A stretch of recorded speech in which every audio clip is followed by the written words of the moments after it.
Marcos 14, de 1 a 9. Faltavam apenas 2 dias para a Páscoa e para a festa dos pães sem fermento. Os chefes dos sacerdotes e os mestres da lei estavam procurando um meio de flagrar Jesus em algum erro e matá-lo. Mas diziam, não durante a festa, para que não haja tumulto entre o povo. Então, estando Jesus em Betânia, reclinado à mesa de um homem conhecido como Simão o leproso, aproximou-se dele uma mulher com um frasco de alabastro contendo um perfume muito caro, feito de nardo puro. Ela quebrou o frasco e derramou o perfume sobre a cabeça de Jesus. Alguns dos presentes começaram a dizer uns aos outros indignados, por que esse desperdício de perfume? Ela poderia ter vendido por 300 denários e o dinheiro dado aos pobres. E a repreendiam severamente. Deixem-na em paz, disse Jesus, porque vocês estão a perturbando. Ela praticou uma boa ação comigo, pois os pobres vocês terão sempre consigo e poderão ajudá-los sempre que o desejarem. Mas a mim vocês nem sempre terão. Ela fez o que pôde. Derramou o perfume em meu corpo antecipadamente, preparando-o para o sepultamento. Eu lhes asseguro que onde quer que o Evangelho for anunciado em todo o mundo, também o que ela fez será contado em sua memória. Cesareia Marítima é uma cidade no litoral de Israel, perto de Haifa, onde um dia foi uma movimentadíssima cidade portuária nos tempos do Império Romano. Ali os políticos podiam ficar bem longe dos pobres, dos judeus, né? Assim, porque naquela época os políticos não gostavam muito dos pobres, diferente de hoje em dia. Era uma cidade com monumentos maravilhosos, um porto agitado e tinha um aqueduto incrível que gravitacionalmente ele trazia água potável direto da fonte para o palácio do governador. Palácio esse que tinha uma piscina natural de frente para o mar e bem ao lado um belíssimo anfiteatro, muito moderno para a época. A cidade, claro, tinha um forte aparato militar altamente treinado e geralmente durante o ano era bem tranquilo comandar a Judéia de lá, exceto numa determinada época, a Páscoa. A Páscoa, que era a maior festa de Israel, nos fazia lembrar, quando olharmos para trás, do tempo em que Deus humilhou as divindades do Egito e arrancou de lá o seu povo. E olhando para frente, a gente podia vislumbrar a cruz, onde Jesus romperia os grilhões que nos aprisionavam, livrando o seu povo da morte e do inferno. Essa festa que era a maior alegria dos judeus era um desastre, um terror para os romanos. Nessa época, a população de Jerusalém aumentava em 5 vezes mais. E com medo de alguma rebelião, claro, o império articulava um forte esquema de segurança. A residência oficial do governador se transferia de Cesareia Marítima para Jerusalém, assim como todo o aparato militar também. Então, conforme essa passagem nos mostra no seu início, é nesse contexto de Páscoa que as autoridades de Jerusalém estão reunidas no palácio do sumo sacerdote, tramando a prisão de Jesus. Mas Jesus, como nos é revelado em Mateus 26, 2, ele já sabia de tudo. O texto diz assim, como vocês sabem, nós estamos a 2 dias da Páscoa, e o Filho do Homem será entregue para ser crucificado. Daí a gente tira a primeira aplicação. Não importa quão poderosos sejam os homens, quanto eles tenham ou achem que tenham em seu domínio, cada ato deles vão estar sempre cumprindo o plano eterno de Deus. Deus, sim, está no controle de tudo. Enquanto as autoridades de Israel estavam ali tramando a morte de Jesus, curiosamente, uma família abre as portas da sua casa e oferece um jantar a Jesus. Jesus é esse personagem polêmico que divide opiniões, ele provoca reações adversas. Uns os amam, outros os querem longe. Adorado por alguns, repudiado por outros. E o evangelista nos fala a respeito desse homem que abre as portas da sua casa, Simão. A gente não sabe quem ele é, A gente não sabe se ele era marido de Marta ou apenas amigo. O fato que a gente sabe é que ele era leproso, não é mais. Como era? Porque se ele fosse leproso ainda, ele não estaria oferecendo um jantar, ele estaria afastado da sociedade. Um leproso jamais poderia estar perto do convívio dos outros. Então ele foi leproso. Mas é interessante que o evangelista nos chama a atenção para isso, Simão o leproso, para esse título. Por quê? Olha, a lição que a gente tira daí, que eu acredito que ele queira passar, é que a gente não deve rotular ninguém. Provavelmente Simão era um homem rotulado. Ele havia sido curado, no entanto as pessoas lembravam dele como Simão o leproso. Ele faz essa advertência nas entrelinhas para nós. Nós devemos tomar esse cuidado. As pessoas têm uma vida passada que não querem se lembrar mais. As pessoas têm uma vida passada que deixaram para trás e agora estão correndo para o alvo. No entanto, outras vêm e lembram de quem elas foram, daquilo que elas fizeram, as acusam, as julgam. E isso é muito chato. Às vezes as pessoas estão lutando contra alguma doença, um temperamento ou qualquer coisa desse tipo. E as pessoas apontam o dedo, fazem fofoca e só aumentam a rejeição e o preconceito. A gente deve aprender a olhar para as pessoas como Deus nos olha. E como é que é isso? Ele já nos vê transformados através do sangue de Jesus. Não rotule ninguém. Encoraje, faça como Jesus fazia. Transformava os Simãos em Pedros, né? As areias movediças em rocha. É isso que nós devemos fazer. Nesse contexto todo de homens, é incrível que quem vai se destacar aqui, na verdade, é uma mulher. Essa passagem é registrada em 4 evangelhos. Mateus 26, Marcos 14, Lucas 22 e João 12. Nos 3 sinópticos, essa mulher é uma incógnita, mas em João nós descobrimos que ela tem um nome. Seu nome é Maria. Ela é irmã de Marta, consequentemente de Lázaro. E ela só aparece 3 vezes na Bíblia, mas nas 3 vezes que ela aparece, essa mulher está aos pés de Jesus. Na primeira vez, em Lucas 10, Marta está como uma doida pela casa, preocupada, ansiosa com os afazeres domésticos, cozinhando com a mão e varrendo com o pé, louquinha por um like. E Maria está ali, sentada, aprendendo com Jesus. Então Marta fala assim, olha Senhor, não te importa que eu estou aqui trabalhando, fazendo tudo, e minha irmã está apenas sentada? No entanto, Jesus diz assim, Marta, Marta, andas preocupada com muitas coisas, todavia, só uma é necessária. E Maria escolheu a boa parte. Às vezes a gente passa a vida toda correndo atrás de algo, que quando nós descobrimos o que é, também descobrimos que ficou para trás. Estava ali na nossa frente e nós a deixamos passar. Maria havia descoberto que não havia lugar mais importante para estar do que estar aos pés de Jesus. E hoje, quando é que nós nos sentamos aos pés de Jesus? Quando nós ouvimos a sua palavra, quando nós abrimos a sua palavra para ouvi-lo ali, quando nós dobramos nossos joelhos e corações para o adorá-lo. Esse, meus irmãos, esse é o néctar da vida. A segunda vez é em João 11. Dessa vez ela está aos pés de Jesus para chorar por causa da morte do irmão. E não há lugar melhor para nós derramarmos a nossa dor do que aos pés daquele Deus que se tornou homem e sabe exatamente o sofrimento que nós passamos. Ele sim tem uma fonte inesgotável de consolo e de refrigério. Ele sim liga para todo e qualquer problema que nós venhamos a passar e nos consola e nos leva para águas tranquilas. Por último, ela está aqui, em sua última aparição na Bíblia, novamente aos pés de Jesus. E agora para agradecer. A pergunta é, o que Maria tem para agradecer?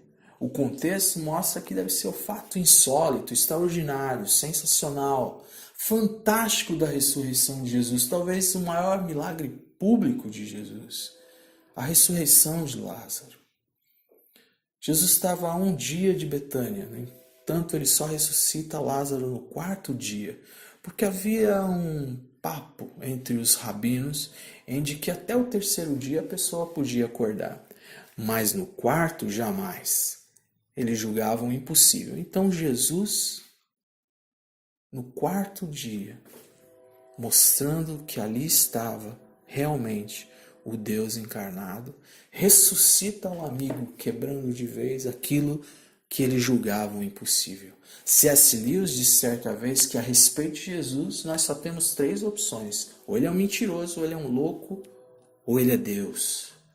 Porque se ele não é quem ele diz ser, ele é mentiroso. Se ele não é quem ele pensa que é, ele é louco. Mas se ele é quem ele diz ser, então ele é Deus. Ele disse: eu e o Pai somos um. Quem vê a mim, vê ao Pai. Logo ninguém pode dizer: eu não creio que Jesus é Deus, mas eu achei ele um cara muito legal. Eu acho que ele é um grande profeta. Amigo, um grande profeta não vai mentir a respeito da sua própria identidade. Ou ele diz, ou ele é quem ele diz ser, ou ele é um mentiroso. A gente não pode comparar Jesus com ninguém. Não podemos colocá-lo num lugar comum. Porque, na verdade, meus irmãos, ele é incomparável. Nós aqui fazemos coro com Tomé, curvando-se diante de Jesus e dizendo: Senhor meu e Deus meu, porque esse é Jesus. Jesus estava reclinado à mesa quando chega Maria com um frasco de alabastro. Alabastro é uma pedra ornamental, contendo um preciosíssimo perfume, preciosíssimo no superlativo, nardo puro, extrato de nardo, não essência híbrida, mas extrato. Hoje, aqui no nosso país, principalmente onde é muito quente, os perfumes que nós usamos chamam eau de toilette ou água de banho, né? Esses perfumes que a gente compra. E eles têm apenas, meus amados, 5 a 10% da essência. Todo o resto é diluição de solvente e água. Quando muito, um eau de parfum, né, tem 10 a 15. Mas os extratos, eles contêm pelo menos 40% de pureza. Então é muito sofisticado. Mateus 26 diz que o vaso estava cheio. Em João 12, na versão da Almeida, informa que 1 libra de perfume havia lá. Algo que gira em torno de 500 ml de perfume. E Maria derrama sobre a cabeça de Jesus. Enche a casa com aquele aroma. Solta os cabelos em lágrimas. Enxuga os pés de Jesus. Quando os discípulos então ficam indignados, principalmente o Santíssimo Judas, que acha tudo aquilo um verdadeiro desperdício, posto que o perfume era caríssimo, e sugere que o dinheiro devia ser dado aos pobres. Então nós temos algumas lições aqui para aprender com a Maria. Primeiro, no verso 8, Jesus nos conta que ela fez o que pôde. Quando nós lemos isso, imediatamente a gente deve examinar o nosso coração e perguntar a nós mesmos: será que nós estamos fazendo tudo o que podemos? Porque às vezes nós fazemos, meu irmão, mas faz quando dá, faz quando pode, faz meia boca. Às vezes a gente até faz diligentemente, mas aí a motivação é errada. É querendo ganhar aquele like, é querendo ganhar aquele tapinha nas costas, é querendo ser visto. E a gente tem que lembrar do que diz o apóstolo Paulo em Coríntios 13. Que ainda que o homem entregue a sua vida à morte por outro, sem amor de nada serve. Porque nesse mundo, meu irmão, louco que a gente vive de mídia social, tem muita gente disposta a morrer para ficar famoso. Mas é bom lembrar que isso não vale nada. Em 1722, um irmão alemão chamado Zinzendorf, de uma família aristocrata, queria ser pregador. Só que a família disse assim: não, você vai ter que ter uma carreira. Ele foi então, cursou direito, se formou. E como era comum aos formandos, ele fez uma tour pela Europa. Um dia ele entrou numa catedral e havia ali um Cristo crucificado e uma inscrição assim: eu já fiz isso por ti. E tu, o que fazes por mim? Imediatamente Zinzendorf orou, dizendo que ele dedicaria a sua vida a Jesus. Então, Zinzendorf ele abriga no terreno de sua fazenda irmãos moravianos que vinham da Tchecoslováquia. Ali eles começaram uma vigília de oração que durou 100 anos. 24 horas por dia, 7 dias por semana, 365 dias por ano. Os moravianos se revezavam em oração e mandaram mais da metade dos missionários da Europa daquela época até os confins da terra, incluindo Groenlândia.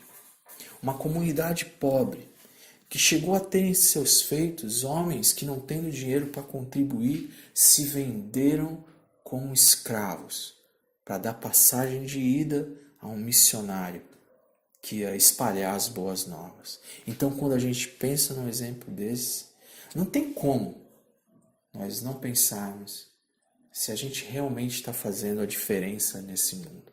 Se a gente realmente está fazendo tudo que pode pelo Evangelho de Jesus. Mas o versículo 3, Jesus nos ensina que ela não fez só o que pôde, mas fez o melhor. Porque dentro do frasco de alabastro, o perfume era nardo puro. E nardo não era uma essência que se encontrava em Israel. Essa essência, nessa época, era encontrada nas montanhas do Himalaia. Então, um arbusto seco que era moído e transportado nos lombos de camelo. Então, cada ml desse raríssimo perfume era avaliado pelo tesoureiro da turma mais ou menos em um denário, ou seja, um dia inteiro de salário.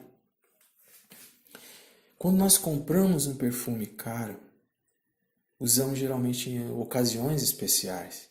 Esse perfume tem que durar pelo menos aí 1 ano, né? Nós tomamos cuidado com as borrifadas, mas Maria não. Ela nem abre o perfume.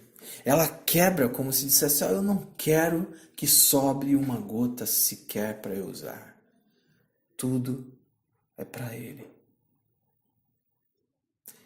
E Maria, meu irmão, não fez só tudo o que pôde, não fez só o seu melhor. Ela fez ainda de maneira sacrificial. Porque ao ler essa passagem a gente se pergunta por que uma moça pobre, de família pobre, de uma aldeia pobre, de um país dominado pelo império estrangeiro, gasta 1 ano inteiro de trabalho num frasco de perfume. Em nossa cultura, por mais que uma pessoa tenha posse, ela nunca vai gastar 1 ano inteiro de trabalho num perfume. Mas quando a gente analisa a cultura judaica, a gente pode compreender melhor o que acontecia aqui. Em Israel, a gente não podia comprar um frasco desse perfume numa loja, porque não tinha, né, assim, um boticário. A menina judia, ao longo da vida, comprava pouco a pouco, quase gota a gota, ml a ml, a fim de guardá-lo para o dia mais importante da sua vida, o casamento. E Maria está aqui dando para Jesus aquilo que de mais valor ela tinha na vida dela. Algo que possivelmente ela juntou a vida inteira para o dia mais importante, mas entregou, derramou aos pés de Jesus de forma sacrificial. Porque nisso se traduz a adoração. Será que nós estamos entregando aquilo que realmente tem valor para nós? Aquilo que é feito de maneira sacrificial? Às vezes nós nos parecemos com a geração de Malaquias, que reclamava de tudo, que achava o culto demorado, enfadonho, que quando ia ofertar algo para o Senhor, olhava para o gado e dava o pior que existia. Aquele que o leão já tinha dado uma mordiscada, vai fazer o que com esse animal? Dá lá para o sacerdote, é para Deus mesmo, qualquer coisa serve para aqueles caras. Maria nos ensina que nós devemos dar para Deus o melhor e de forma sacrificial. A palavra adoração é usada pela primeira vez na Bíblia, lá em Gênesis, quando Abraão sobe para sacrificar o seu filho Isaac. Subiremos lá e adoraremos ao Senhor. Adoração custa caro, custa sacrifício, mas faz total diferença na hora de separar os homens dos meninos dentro do corpo. Os adoradores de verdade dos entusiastas, os que seguem a Cristo e aqueles que estão de embalinho. Ou como se diz hoje em dia, né? o crente raiz do crente Nutella. Amigos, nós somos pó, nós viemos do pó e nós voltaremos ao pó. Nós começamos nesse mundo sem nada e vamos sair dele sem nada. Ué, mas quem é o dono de tudo que eu tenho? Deus. E o que nós somos? Meros mordomos. Você é mordomo do carro que Deus te deu, da finança que Deus colocou na tua mão, do tempo precioso que você tem de vida. Esse tempo é de Deus. Ele te deu para você administrar bem, para você fazer uma boa mordomia. Você é mordomo da sua família que Deus colocou nas tuas mãos. Você é mordomo da sua mulher que você tem que tratar bem, dos seus filhos. Nós precisamos ter esse coração, um coração generoso, que é a única arma para acabar com a síndrome de dono. Maria faz tudo isso, meus irmãos, e faz tudo isso com convicção, porque ela precisava fazer, apesar de toda crítica. Não existe lugar nenhum do mundo em que pessoas levantadas por Deus não tenham enfrentado críticas. Quem tem medo de crítica não serve a Deus.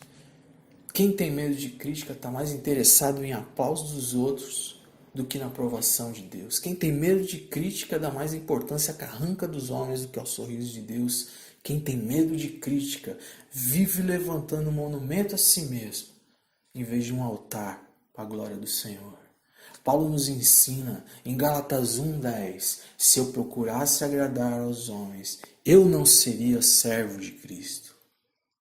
No verso 4 diz que alguns dos presentes começaram a dizer uns aos outros indignados, por que esse desperdício de perfume? Indignação é raiva. E quem é que estava com raiva? Os próprios discípulos, a liderança da igreja. Em vez de estarem louvando ao Senhor pela atitude da moça, estavam com a maior raiva dela. E o interessante é que eles manifestaram essa indignação não contra o que ela estava fazendo, mas para quem ela estava fazendo. Porque segundo eles, se o dinheiro fosse gasto com os pobres, estava tudo certo. Mas como foi gasto para Jesus, estava errado. Meu irmão, o mundo jamais vai te entender. Quando você consagra algo para a obra de Deus, o mundo vai sempre te condenar. Que desperdício! O que você está fazendo aí? Dando dinheiro para pastor? Ou então quando é você servindo, vão dizer, poxa, você podia ser um homem bem-sucedido. Em vez de estar na obra de Deus. E eu fico pensando em Billy Graham, sendo um empresário, dono de várias companhias. Que coisa linda para o homem, quanto sucesso, mas que coisa triste para Deus. E para nós que não teríamos esse legado maravilhoso, esse exemplo.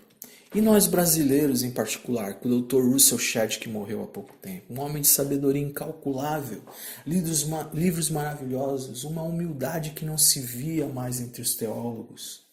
Um homem que desenvolveu uma Bíblia de estudos que eu acho até hoje a mais equilibrada que eu já vi. Cuja filha disse que só sabia que o pai era um pecador porque está na Bíblia. Olha, meu irmão, mesmo parecendo piegas, mesmo parecendo coisa de relação de pai e filha, quem conhecia o Dr. Shedd sabia o quanto aquele homem era piedoso e um referencial para a nossa geração. Imagine o Dr. Shedd tomando um outro rumo na vida. Sendo fazendeiro, sei lá o quê. Talvez ele não seja conhecido no mundo. Talvez os holofotes não estejam apontando para a biografia dele. Mas, meu irmão, esse homem é conhecido no céu. Porque aquilo que para o mundo é grande, para Deus é desprezível. E aquilo que é desprezível para o mundo, meu amigo, para Deus é grande.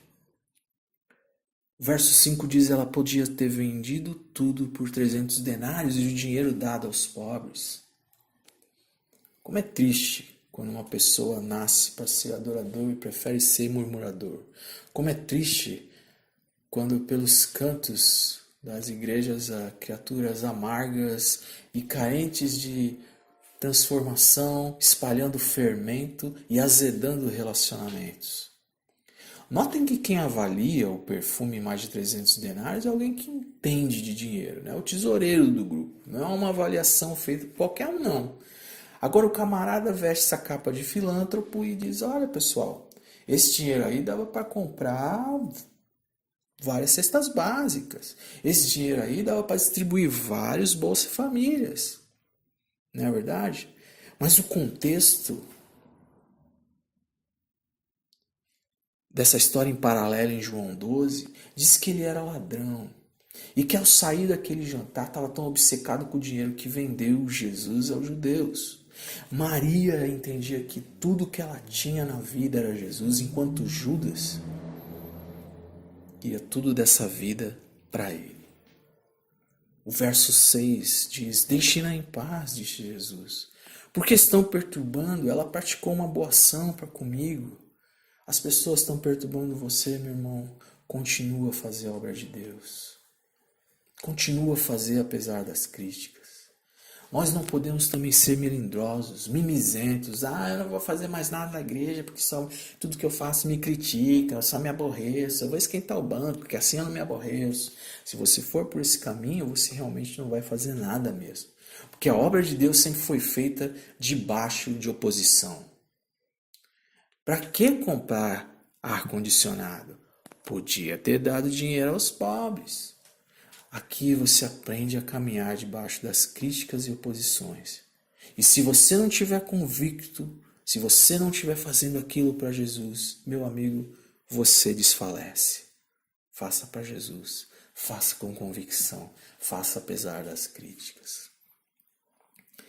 No texto paralelo de João 12, diz que ela solta os seus cabelos para enxugar os pés de Jesus. Se na nossa cultura ocidental isso não quer dizer nada, na cultura judaica, meu irmão, isso era um rolo que não tem tamanho. Uma mulher jamais ela podia soltar os cabelos em lugar público, era como ficar nua, era uma vergonha, acabava com a reputação de uma mulher. Mas Maria, ela quebra protocolos, ela destrói paradigmas, porque quando você realmente quer agradar a Deus, meu irmão, nenhuma amarra cultural consegue te deter. A vida nos discipula a agradar todo mundo. Agradar pai, agradar mãe, agradar filho, agradar vizinho, agradar chefe. Que quando você vai ver, você já não tem nem personalidade e só consegue lembrar de agradar, fica agradando todo mundo. Mas você não sabe como agradar Jesus. Maria é diferente, porque o único vetor que a move é agradar a Jesus. Não importa o que as pessoas vão falar de mim, não importa o que as pessoas vão pensar de mim, se vão me criticar, eu só quero agradar Jesus. Versos 6 e 7 diz, deixem-na em paz, porque vocês estão perturbando, ela praticou uma boa ação para comigo. Pois os pobres vocês sempre terão consigo e poderão ajudá-los. Sempre que o desejarem, mais a mim, nem sempre terão. Será que Jesus está dizendo aqui que os pobres não têm importância? Claro que não. Nós seremos julgados com severidade se nós formos omissos em servir os pobres. Mas é preciso deixar claro que ninguém vai para o céu porque ajuda pobre. Ninguém entra no céu porque deu comida ao faminto. Ajudar os pobres nunca foi a causa da salvação, mas ajudar os pobres é resultado da salvação. Nós não ajudamos os pobres para ir para o céu, mas nós já somos cidadãos dos céus. Por isso fazemos. Quem foi alcançado pela graça tem o coração aberto, tem o bolso aberto e sabe que tudo que está em suas mãos, na verdade, é do Senhor. Deus é generoso e assim nós somos também.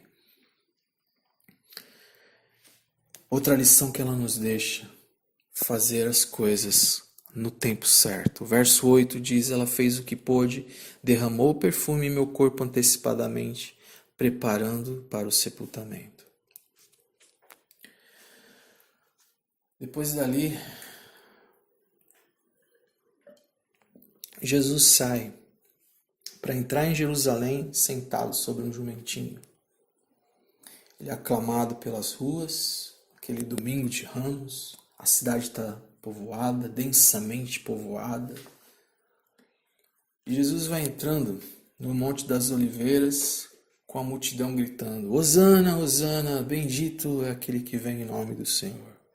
Ele desce o monte, ele atravessa o Cedron e sobe as encostas do Monte Moriá. Chega às portas da cidade, onde ele vê o templo lindo, majestoso, mas o evangelista Lucas nos diz que ele começa a chorar copiosamente. Porque Jerusalém, ela não aproveitou o tempo da visitação do Senhor. Possivelmente dali Cristo vê o que Tito Vespasiano vai fazer em breve. Ele vai entrar e vai destruir o templo, vai arruinar as muralhas, vai passar fio de espada a judeus e promover a maior dispersão de todos os tempos, dos anos 70 até 1948. Depois disso, Jesus sobe ao cenáculo e ali ele não mais vai falar com as multidões, não mais vai falar com o povo. Ele lava os pés dos discípulos, ele fala do seu amor, da casa do Pai, da segunda vinda, do derramar do Espírito. Ele institui a ceia, ele canta um hino. Ele desce novamente pelo Cedron e vai a um lugar chamado Getsêmani. Leva Pedro, Tiago e João. Enquanto ora, chora, derrama o seu coração até sangrar, literalmente. Seus amigos dormem, como se estivessem dispersos das circunstâncias tão extremas que o nosso Senhor estava suportando e que viria recair sobre a cabeça de todos. Rapidamente os soldados se aproximam, Judas beija a face de Jesus e o Senhor é preso. Levado a um julgamento completamente irregular, à meia-noite, repleto de testemunhas falsas. E aí eles são impostos as piores acusações possíveis. Blasfêmia contra Deus e conspiração contra César. Na sexta de manhã, o Filho de Deus carrega sobre seus ombros o madeiro maldito. Sobre as vaias dessa multidão ensandecida, às 9 horas da manhã, Jesus é erguido na cruz. E às 3 da tarde ele entrega seu espírito ao Pai. No domingo, algumas mulheres se reúnem para ir ao túmulo. Para fazer o quê? Levar perfumes, levar ungüentos, a fim de embalsamar o corpo de Jesus. Só que tem uma surpresa. O corpo não está mais lá. Assentado numa pedra tem um anjo que diz: mas o que vocês vieram fazer aqui? Procurar entre os mortos aquele que está vivo? Ele não está mais aqui. Ele ressuscitou. Aleluia. Nas entrelinhas, a frase do anjo trazia a certeza de que o tempo de passar perfume em Jesus já tinha passado. Somente Maria teve a ousadia, a atitude de fazer o que tinha que ser feito, no tempo que devia ser feito. E a maior aplicação dessa passagem, meu irmão, é de que há coisas nessa vida, de que se nós não fizermos hoje, jamais as faremos amanhã. Meu irmão, se você deseja entregar a tua vida para Jesus, não deixe para amanhã, faça isso hoje. Abra o teu coração nesse momento e deixe Jesus entrar nele, perdoar os teus pecados. Se você tem que dizer que ama alguém, diga hoje. Se você tem que perdoar alguém, perdoe hoje. Se você tem que ofertar para a obra missionária, oferte hoje. Se você tem que sofrer por Jesus, meu irmão, sofra hoje. Porque lá no céu, lá não tem tempo de evangelismo, de oferta, de perdão, de sofrer. Faça tudo o que você precisa fazer por Jesus hoje. E lembre-se de homenagear, de elogiar sempre em vida. Tem uma frase que diz que há mais flores no funeral do que na vida toda, porque há mais remorso do que gratidão no mundo. Abençoe enquanto é tempo e faça tudo no tempo certo. Verso 9 diz: Eu lhes asseguro que onde quer que o Evangelho for anunciado em todo o mundo, também o que ela fez será contado em sua memória. Tudo o que ela fez teve reflexos para a eternidade. No filme Gladiador de 2000, o General Máximos, logo na sua primeira batalha, ele ajunta seus soldados e os encoraja, dizendo: olha, tudo que se faz aqui ecoa na eternidade, que é uma grande verdade dentre as fantasias de Hollywood. Aquilo que nós fazemos aqui, sim, ecoa na eternidade. Então que sejam atos heróicos como dessa mulher. E o que nós estamos fazendo hoje? Será que está impactando as futuras gerações? Como é que vai ser no futuro quando alguém olhar a nossa foto e nós já tivermos ido há muito tempo? Será que as pessoas vão lembrar com saudade? Será que as pessoas vão nos ter como referência de alguém que amou a Deus? Um missionário inglês chamado David Livingstone dedicou grande parte da sua vida a evangelizar a África. Certa vez ele estava andando e um leão o atacou. David Livingstone ele perdeu os movimentos do braço. Sabe o que aconteceu com ele? Ele continuou na África. Quando ele morreu, os ingleses vieram buscar o seu corpo e os africanos disseram assim: olha, o corpo vocês podem até levar, mas o coração dele vai ficar aqui. E fizeram isso mesmo. Eles abriram o peito de David Livingstone, arrancaram o seu coração e enterraram o seu coração na África. Numa catedral de chão batido, lá na África, tem uma placa de bronze escrita: para a glória de Deus e em memória de David Livingstone. Seu corpo foi levado para a Inglaterra, em Londres, na abadia de Westminster, onde estão sepultados os reis e os nobres da Inglaterra. Mas o túmulo mais visitado não é de nenhum rei, não é de nenhuma rainha, não é de nenhum nobre. O túmulo mais visitado da abadia de Westminster é de David Livingstone, onde numa placa de bronze estão os dizeres: para a glória de Deus e em memória de David Livingstone.